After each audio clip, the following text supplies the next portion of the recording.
ಅಲ್ಲ ಪುಟ್ಟಕ್ಕ, ನಿಂದು ಒಳ್ಳೆ ಕಥೆಯಾಗಿ ಹೋತಲ್ಲ. ಅಂತ ಮದುವೆ ಮುಂಚೆ ಏನು ಸೀರೆ ಏನು ಉಟ್ಕೋತಿರ್ಲಪ್ಪ ಮನೇಲೆ? ಎಲ್ಲ ಅವಾಗ ಮುಟ್ಟು ಬಿಚ್ಚಾಕಿದ್ನು, ಒಂಚೂರು ಉಟ್ಟು ನೋಡ್ಕಿತ್ತಿದ್ದು ಅಷ್ಟೇ. ಲಂಗ ಕುಪ್ಸ ಅಯ್ಯೋ, ಈಗಿನ ಹಾಗೆ ಈ ಸೊಂಟ ಕೊಟ್ಟ ಲಂಗ ಎಲ್ಲ ಅಲ್ಲ, ಬಾಡಿ ಲಂಗ ಹೊಲಿಸ್ತಿತ್ತು. ಉದ್ದ ಲಂಗ ಮೇಲೊಂದು ಕುಬ್ಸ, ಅವನ್ನೇ ಮನೆಯಲ್ಲೂ ಅವನ್ನೇ ಹಾಕೋದು. ಈಗ ಈ ವರ್ಷ ಒಂದು ಜೊತೆ ಹೊಲಿಸ್ತಾರಲ್ಲ, ಸಾಧಾರಣಕ್ಕೆ ಈಗ ಮುಂದಿನ ವರ್ಷ ಮತ್ತೊಂದು ಜೊತೆ ಹೊಲಿಸೋ ತನಕ ಇವು ಹೊಸವು. ಮತ್ತೆ ಎಲ್ಲರೂ ನಿಜ ಹಾಕೋಕ್ಕೆ ಅಂತ ಒಂದು ಹೊಲಿಸಿದ್ರೆ, ಇಲ್ಲ ದಡಾಚಿಗೆ ಅವನ ಮಕ್ಕಳು ಯಾರು ಕೊಟ್ಟರೆ ಅವನ ಮನೇಲಿ ಹಾಕೋದು, ಇವನ್ನ ಜಪತ್ನ ಮಾಡಿ ಇಟ್ಕೊಳೋದು. 2ನೇ ವರ್ಷಕ್ಕೆ ಸಾಧಾರಣಕ್ಕೆ ಹಿಂಗೆ ಎಲ್ಲ ಹತ್ರ ಮುಟ್ಟಕ್ಕೆಲ್ಲ ಹಾಕೋಕ್ಕೆ, 3ನೇ ವರ್ಷಕ್ಕೆ ಮನೇಲಿ ಹಾಕೋಕ್ಕೆ. ಎಂತ ಅಂದ್ಕೊಂಡು ಬಿಟ್ಕೊಂಡು ನೋಡ್ತಿದ್ದೀಯ? ಎಂತ ತಲೆ ಒಳಗೆ ಹೋಗ್ಲೇನಲ್ಲ. ಒಂದು ವರ್ಷ ಒಂದು ಬಟ್ಟೆ ಹೊಲಿಸಿದ್ರೆ ಹೊಲಿಸಿದ ವರ್ಷ ಅವು ನೆಂಟ್ರ ಮನೆಗೆ ಹಾಕೋಕ್ಕೆ, ಆದರೂ 4ನೇ ವರ್ಷ ಹತ್ರ ಮುಟ್ಟ ಎಲ್ಲರೂ ಹೋಗಿ ಬರೋಕ್ಕೆ, ಆದರೂ 4ನೇ ವರ್ಷ ಮನೇಲಿ ಹಾಕೋಕ್ಕೆ. ಹಾಗೆ ವರ್ಷಕ್ಕೆ ಒಂದು ಜೊತೆ ಬಟ್ಟೆ ಹೊಲಿಸಾರಲ್ಲ, ಈಗ ಎಲ್ಲರೂ ಮನೇಲಿ ಹಾಕೋ ಗಾನಾಗಿದ್ದರೆ ಮತ್ತೊಂದು ಜೊತೆ ಸಿಕ್ಕವಲ್ಲ 2 ಜೊತೆ. ನಿನ್ನ ಹತ್ರ ಹೇಳೋದೊಂದೇ ಅಂತ. ಈಗ ನನಗೆ ದಿನ ಏನು ಸ್ನಾನ ಮಾಡ್ತಿರ್ಲಿ ನಾವು. ಅವಾಗ ಶನಿವಾರ ಸ್ನಾನ ಮಾಡಿ ಬೇರೆ ಬಟ್ಟೆ ಹಾಕಿಬಿಟ್ರೆ ಮತ್ತೆ ತಿರುಗಿ ಶನಿವಾರ ಬರಬೇಕು. ಹೇಳಕ್ಕೋಬೇಡ ಮತ್ತೆ ಯಾರ ಹತ್ರ. ಪುಳ್ಳ ಹುಡುಗನ ಹತ್ರ ಹೇಳಿದ್ರೆ ಅದನ್ನೇ ಹೇಳಕ್ಕಾಗ್ತಾನೆ. ಪಾರ್ವತತ್ತೆ, ಇವತ್ತು ಅಪ್ಪ ಅಡಿಕೆ ಸುಲಿಯಲ್ಲ ಅಂತ ಹೇಳಿದ್ದು ಒಳ್ಳೇದಾಯ್ತು, ಜೊತೆಗೆ ನೀವು ಬಂದಿದ್ದು ಮತ್ತೂ ಒಳ್ಳೇದಾಯ್ತು ಬಿಡಿ. ಎಲ್ಲ ಕೇಳ್ಬೇಕು ಅವಾಗೆಲ್ಲ ಹೆಂಗಿರ್ತಿತ್ತು ಅಂತ. ಬೈದ್ರು ಅಡ್ಡಿಲ್ಲ. ನಾನಂತೂ ಇವತ್ತು ನಿಮ್ಮ ಹತ್ರ ಸುಮಾರು ಹೊತ್ತು ಮಾತಾಡ್ತಾ ಕೂತ್ಕೊತೀನಿ. ಅಲ್ಲ, ಲಂಗ ಬ್ಲೌಸು ಹಾಕ್ಕೊತಿದ್ದವರು ಸಡನ್ನಾಗಿ ಮದುವೆ ಆದ ಕೂಡಲೇ ಸೀರೆ ಉಡ್ಬೇಕು ಅಂದರೆ ಅದು ಹೆಂಗಾಯ್ತು ಪಾರ್ವತತ್ತೆ? ಕಷ್ಟ ಆಗಲ್ಲ ನಿಮಗೆ? ಯಾರು ಉಡಿಸ್ತಿದ್ರು ನಿಮಗೆ ಸೀರೆನ? ಮಾದಪತ್ನಿ ಉಡಿಸ್ತಿದ್ರಾ? ಚೆನ್ನಾಗಿತ್ತ ಎಂಥದೇನು ಹೆಸರಣ್ಣಜ್ಜಿ ಉಡಿಸ್ತಾರೆ.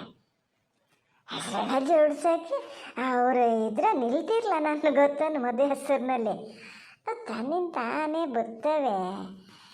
ನಂಗೂ ಅಷ್ಟೇ ಮದುವೆ ಆಗಿ ಹೊರಟು ಬರೋಳು ಅಮ್ಮನ ದಬ ಹಾಕೊಂಡು ಅದು ಎಷ್ಟು ಹೊತ್ತಿದ್ನೇನೋ ಇಲ್ಲಿ ಬಂದು ಹೆಂಗಿರೋದು ಏನೋ ಅನ್ನೋದೇ ನಂಗೆ ದೊಡ್ಡ ತಲೆಬಿಸಿ. ಬಂದಮೇಲೆ ಸುಮ್ಮನೆ ಹೇಳಿದ್ರು ಸಹಿಯಲ್ಲ ಅತ್ತೆಮ್ಮ, ಅಮ್ಮನಕ್ಕಿಂತ ಚೆನ್ನಾಗಿ ನೋಡ್ಕೊಂಡ್ರಪ್ಪ, ಅಮ್ಮನಕ್ಕಿಂತ ಚೆನ್ನಾಗಿ ನೋಡ್ಕೊಂಡ್ರು. ಯಾವುದೊಂದು ಕಾರು ನೀ ಅದು ಹಂಗೆ ಮಾಡಿ ತಪ್ಪಾತು ಅಂತ ಒಂದು ಸಲ ಹೇಳ್ಕೊತಿಲ್ಲ. ಆದರೆ ಹಿಂಗೆ ಎಂಥವ್ರು ಒಂದು ತಪ್ಪು ಮಾಡಿದ್ರೆ ಕೂಡಲೇ ಏನು ಅಂತ ಬಂದು ಹೆದರ್ಸ್ತಿರ್ಲ. ಅದ್ರ ಮಾರನೇ ದಿನನ ಕೂರಿಸ್ಕೊಂಡು ಒಂದು ಹಿಂಗೆ ಮಾಡಿದೆ ನೋಡು, ಅದು ಸಮ ಅಲ್ಲ, ಹಂಗೆ ಮಾಡಿದ್ರೆ ಅದು ಸರಿ ಆಗಲ್ಲ, ಹಿಂಗೆ ಮಾಡು ಅಂತ ಹೇಳ್ಕೊಡೋರು. ಹಂಗಿದ್ದ ಅತ್ತೆ ಸಿಕ್ಕಕ್ಕೆ ನಾ ಪುಣ್ಯ ಮಾಡಿದ್ದೆ. ಸೀರೆ ಉಡೋಕ್ಕೂ ಅವರೇ ಹೇಳ್ಕೊಟ್ಟಿದ್ದ? ಇಲ್ಲೇ ನನಗೆ ಸೀರೆ ಉಡೋದು ಹೇಳ್ಕೊಡೋಕ್ಕೆ ಅವರು ನಮಗೆ ಸೀರೆ ಉಡ್ತಿದ್ರು ಅಂತ ಮಾಡ್ದೆ. ಹಿಂದೆಲ್ಲ ಗೊಬ್ಬೆ ಸೀರೆ ಉಡ್ತಿದ್ರು. 16 ಮಾಡಿದ ಸೀರೆನೇ ಆಗಬೇಕಿತ್ತು ಅವರಿಗೆಲ್ಲ, ಗೊಬ್ಬೆ ಸೀರೆ ಉಡ್ತಿದ್ರು. ನಾವು ನುರ್ಗಿ ಹಾಕಿ ಸೊರ್ಗ ಹಾಕಿ ಉಡೋದಲ್ಲ, ಗೊತ್ತಿರಲಿಲ್ಲ ಅವ್ರಿಗೆ ಉಡ್ಸೋಕ್ಕೆ. ನಾನು ಹಂಗೊಂದು ಕಡೆ ಹಾಕಿ ಹಿಂಗೊಂದು ಕಡೆ ಹಾಕಿ ಹೆಂಗೆ ಮಾಡಿ ಕಲ್ತ್ಕೊಂಡೆ. ಈಗ ಜ್ಞಾನ ಮಾಡಿದ್ರೆ ಎಲ್ಲ ಒಳ್ಳೆ ಸ್ವಪ್ನದಲ್ಲಿ ಕಂಡಂಗೆ ಅದೇ. ಆದರೂ ನೀವು ತುಂಬ ಗ್ರೇಟ್ ಪಾರ್ವತತ್ತೆ. ಅಲ್ಲ, ಒಂದು ಸಣ್ಣ ಕ್ಲೂ ಇತ್ತೇನೋ ನಿಮಗಲ್ಲ? ಮಾದಪ್ಪಜ್ಜ ಮೀಟ್ ಮಾಡೋಕ್ಕೆ ಬಂದಾಗ ಇಲ್ಲಿ ಡ್ರೆಸ್ ಕೋಡ್ ಎಲ್ಲ ಹೇಳಿರ್ತಾರಪ್ಪ. ಹಾಗಾಗಿ ನೀವು ಸ್ವಲ್ಪ ರೆಡಿ ಆಗೇ ಇರ್ತೀರಿ ಹೆಂಗಿದ್ರು. ಅಯ್ಯೋ ಬಾಲೆ, ನಿಂಗನ ಬುಡ್ದಿಂದ ಹೇಳ್ಕೊಡ್ಬೇಕು, ಎಂಥದ್ದು ಗೊತ್ತಿಲ್ಲ. ಅಲ್ಲ, ನಿನ್ನ ಅಮ್ಮನ ಹತ್ರ ಕೇಂದ್ರ ಹಂಗೆ ನಿನ್ನ ಅಮ್ಮನ ಅದಾಗ ಸರಿಗೂ ಒಂದೇ ಸಮನೆ ಇದ್ದಂಗಿತ್ತು. ಅದ್ರ ಹತ್ರ ಕೇಳು, ಎಲ್ಲ ಹೇಳ್ತದೆ. ಎಂತ ಮೀಟ ಎಂತ ಹೇಳ್ದಲ್ಲ, ಎಲ್ಲಿಂದಾನೆ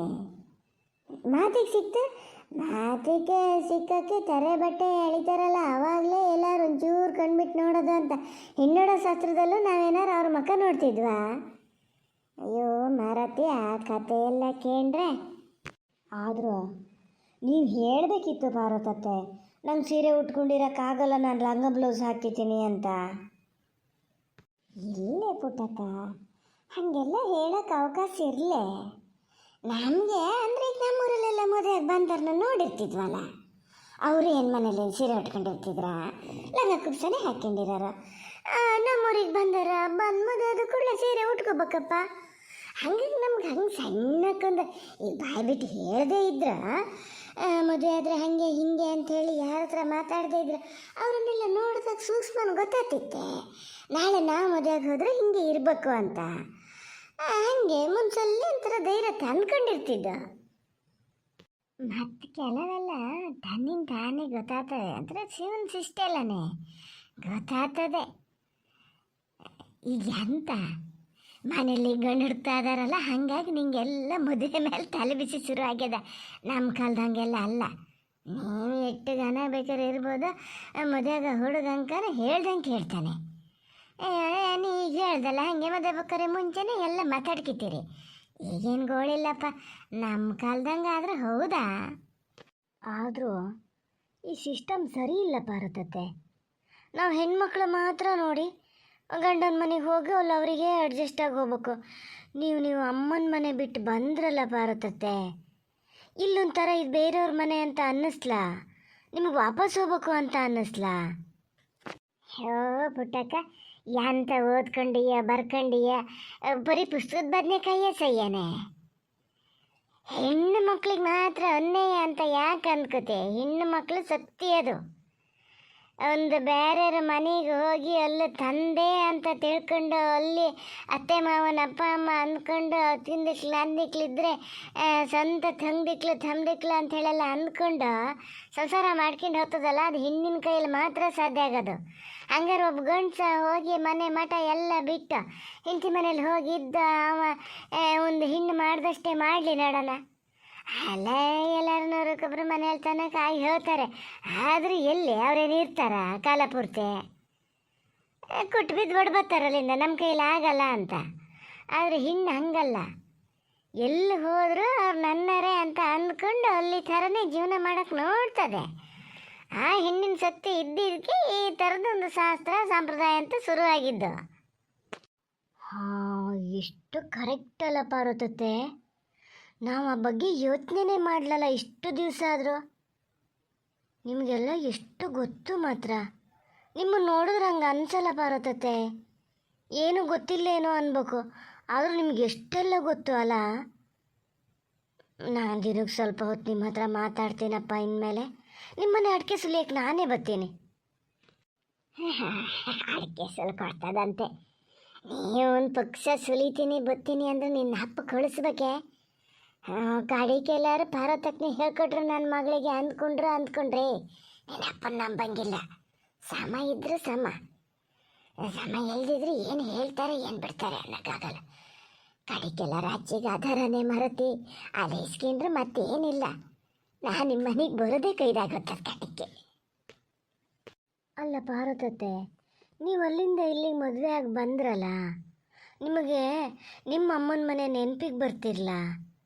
ಒಂದೇ ಸತಿ ಹೆಂಗೆ ಅದನ್ನೆಲ್ಲ ಮರ್ತುಕೊಂಡಿದ್ರಿ ಪಾರ್ವತತೆ ನೀವು? ಹೆಣ್ಣಿನ ಶಕ್ತಿ ಅಂತ ಮಾತ್ರ ಹೇಳ್ಬೇಡಿ. ಹೋ ಬಾಲೆ ತೆಗಿಯಲ್ಲ, ಕೆಂಡಿದ್ದೆ ಕೇಳ್ತೀಯ. ಜ್ಞಾನ ಆಗದೆ ಇರ್ತದ. ಈಗ ಮದುವೆ ಮನೆಗೆ ಅಂದರೆ ಅವಾಗೆಲ್ಲ ಜನ ಬರೋರಲ್ಲ, ಅವರೆಲ್ಲ ಬಿಡಿಯೋ ತನಕ ಏನೂ ಗೊತ್ತಾಗ್ತಿರಲ್ಲ.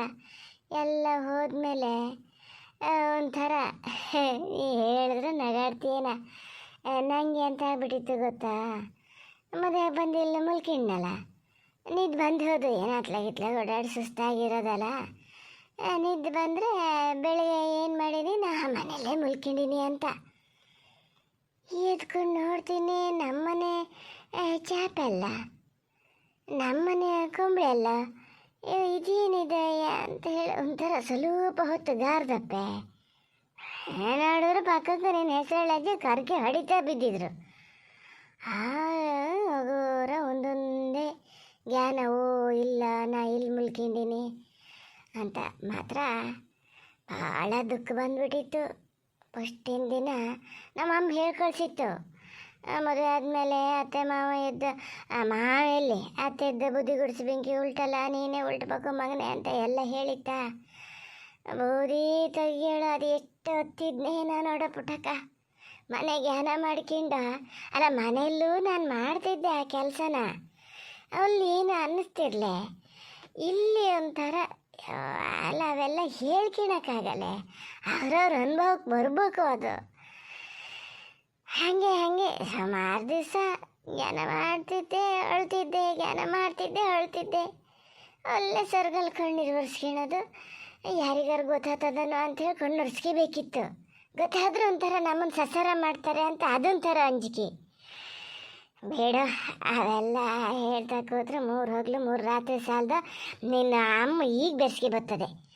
ಭಾರತಕ್ಕ ಮಾತಾಡ್ತಾ ಕೂತೀರಿ, ಅದನ್ನು ಕೂರಿಸ್ಕೊಂಡ್ರಿ, ಒಂದೇ ಒಂದು ಕೆಲಸ ಮಾಡಲ್ಲ ಅಂಥೇಳಿ. ಹೇಳು ಇನ್ನೊಂದು ದಿವಸ ಯಾವ್ದಾರು ಸಿಕ್ಕಾಗ ಮತ್ತೆ ಹಿಂಗೆ ಮಾತಾಡೋಣ. ನಾ ಮನೆಗಾರು ಹೋಗ್ತೀನಿ ಅಂತ ಹೇಳ್ದಾರ ಮಾತು ಕೇಳಲ್ಲ ನಿನ್ನ ಅಮ್ಮ. ಅಲ್ಲ ಪುಟಾಕ, ಎಂದು ಕೇಂದ್ರ ಇದ್ದಾಳೆ ಇಂದ ಅದೇನದ ಮದುವೆ ಹೆಸರಿನಲ್ಲಿ ಏನೇನಾಗಿದೆ ಅಂತ ಎಲ್ಲ ಕೇಳ್ತಿದ್ದೀಯಲ್ಲ. ಮನೇಲಿ ಹುಡುಗನ ಹುಡುಕ್ತಾ ಇದಾರಲ್ಲ, ಗಂಡು ಹುಡ್ಕಕ್ಕೆ ಶುರು ಆಗೋಕ್ಕೂ ನಿಂಗೇನೆ ಬುಕ್ಕು ಶುರು ಆಗಿದೆ. ಏನಿಲ್ಲ ನಮ್ಮ ಕಾಲದ ಹಂಗೆ ಈಗ ಗನ ಹಂಗೆ ನೋಡ್ಕಿತಾರೆ ಹುಡುಗರು, ಹೇಳ್ದಂಗೆ ಕೇಳ್ತಾರೆ. ಏನಾಗಲ್ಲ, ಹೆದರಿಕೆ ಬೇಡ, ಅದಕ್ಕೆಲ್ಲ ತನ್ನಿಂದ ತಾನೇ ಎಲ್ಲ ಸಮ ಆಗ್ತದೆ. ಇನ್ನು ಮದುವೆಗ ಸರಿ ನಾ ಎಲ್ಲ ಹೇಳ್ತೀನಿ, ಗಂಡನ ಮನೇಲಿ ಹೆಂಗೆ ಇರಬೇಕು ಅಂತ ನಾ ಎಲ್ಲ ಹೇಳ್ಕೊಡ್ತೀನಿ, ತಲೆ ಕೆಡಿಸ್ಕೋಬೇಡ. ಸೆಟ್ಲ್ಮೆಂಟ್ ಬಂದರೆ ಬೇಡ ಗಿಡ ಅಂತ ಎಲ್ಲರೂ ಹೇಳ್ತೀಳಿಯ, ಹೆದರ್ಕೊಂಡು ಏನಾಗಲ್ಲ. ಆ ಮದುವೆ ಆಗೋದು ಒಂದು ತಾರೀಕು ಇದೆ ಗೊತ್ತಾನ, ತವ್ರ ಮನೆಗಿಂತ ಗನಾಗೆ ಇರ್ಬೋದು. ಸೆಟ್ಲ್ಮೆಂಟ್ ಬಂದವ? ಅಯ್ಯೋ ಪಾರ್ವತತ್ತೆ, ಇಲ್ಲ ಹಂಗೇನಿಲ್ಲ. ಮಾತಾಡ್ತಾ ಆ ವಿಷಯ ಬಂದಿದ್ದಷ್ಟೇ. ನಾನು ಹೋಗ್ತೀನಪ್ಪ, ನೀವೇನೇನೋ ಕೇಳ್ತೀರಿ ನನ್ನ ಹತ್ರ.